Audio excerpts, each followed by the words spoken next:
almost scientific notation. So for these cases, we're going to put the number in front in scientific notation. And then we're going to use our exponent properties on the tens. And then one thing we also want to go over that will be introduced is the electromagnetic spectrum, right, which consists of radio waves, microwaves, infrared radiation, visible light, ultraviolet light, X-rays, and gamma rays. They all travel at the speed of light but vary in frequencies and wavelengths and photon energies. So let's go ahead and look at some examples. So example 1. Radio stations have frequencies in the range from 88 to 108 megahertz. That big M stands for mega.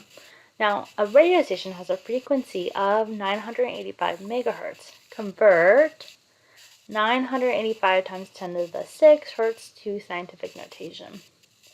Notice that this megahertz, right? So this mega is actually, what happens is we can just go ahead and multiply by times 10 to the 6 when we see that number. And then it would just be regular hertz. So this 10 to the 6 is the same as this big M. So we can just substitute in this times 10 to the 6. And then we can go ahead and still keep the 985. And then let's convert this completely to scientific notation. So how we would do that? We're first just going to go ahead and address this first. So we would have 985. Well, we need to move the decimal over 1, 2. So we need to put it right there.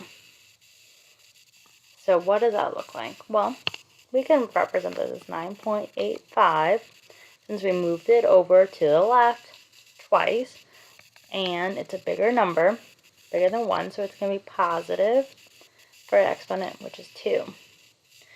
Then we're going to keep this. I'm just going to go times 10 to the 6. Now, we're going to remember our exponent property. So if we have the same bases, we just go ahead and add our exponents.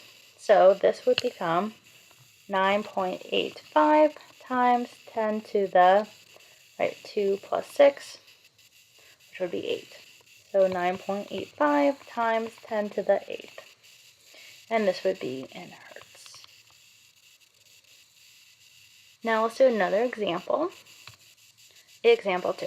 A microwave's wavelength is this really small number with a decimal and lots of zeros and then 371 times 10 to the 5th meters.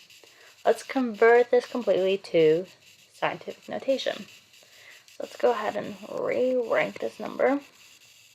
We have 6 zeros. Let's just check 1, 2, 3, 4, 5, 6.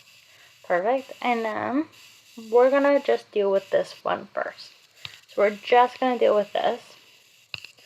So we need to move the decimal over. So 1, 2, 3, 4, 5, 6, 7. We want it to land between the first real number. That's non-zero. So that's our 3. We put the decimal right after. So we have 3.71.